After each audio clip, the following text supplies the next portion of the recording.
भारत की धरती ने अनेक साम्राज्य देखे, कुछ आए कुछ गए, लेकिन कुछ ऐसे भी थे जिन्होंने इतिहास की दिशा बदल दी। कल्पना कीजिए एक ऐसे समय की जब भारत छोटे छोटे राज्यों में बटा हुआ था, राजनीतिक अस्थिरता थी, विदेशी आक्रमणों का खतरा मंडरा रहा था, और तभी शुरू होता है एक नया युग, मौर्य साम्राज्य का युग।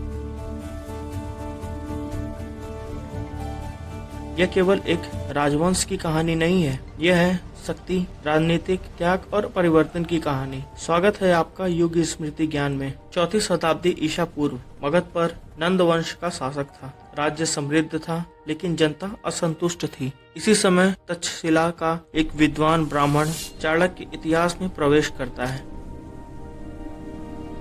कहते हैं कि नंद राजा ने उनका अपमान किया था और उसी क्षण चाणक्य ने प्रतिज्ञा ली, मैं इस अन्यायपूर्ण शासक को समाप्त कर दूंगा। उन्हें मिला एक युवा, तेजस्वी और साहसी बालक, चंद्रगुप्त मौर्य। चाणक्य की नीति और चंद्रगुप्त की वीरता ने मिलकर 322 ईसा पूर्व में नंद वंश का अंत किया और स्थापित हुआ भारत का पहला विशाल केंद्रीकृत साम्राज्य।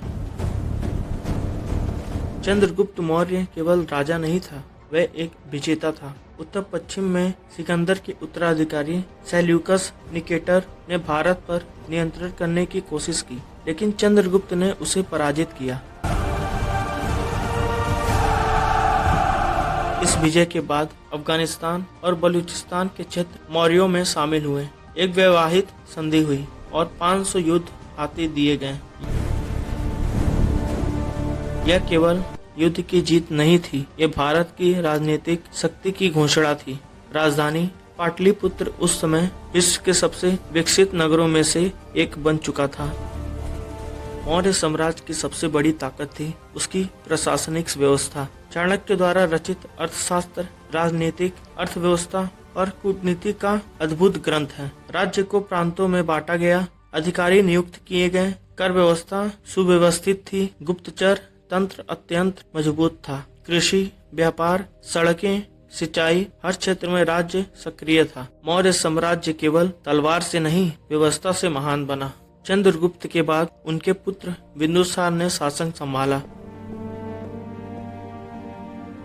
उन्होंने दक्षिण भारत की ओर विस्तार किया और साम्राज्य को स्थिर बनाए रखा। हालांकि उनके बारे में कम जानकारी मिलती है, लेकिन उन्होंने साम्राज्य को टूटने नहीं दिया। फिर आता है वो नाम जो मौर्य साम्राज्य को अमर बना देता है, सम्राट अशोक। अशोक ने अपने शासन के प्रारंभिक वर्षों में विस्तारवादी नीति अपनाई और फिर हुआ कलिंग युद्ध।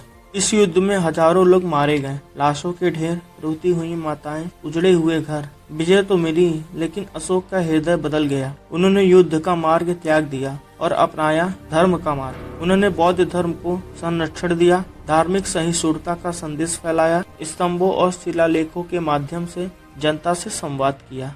उनका प्रतीक अशोक स्तंभ का सिंह आज भी भारत का राष्ट्रीय प्रतीक है।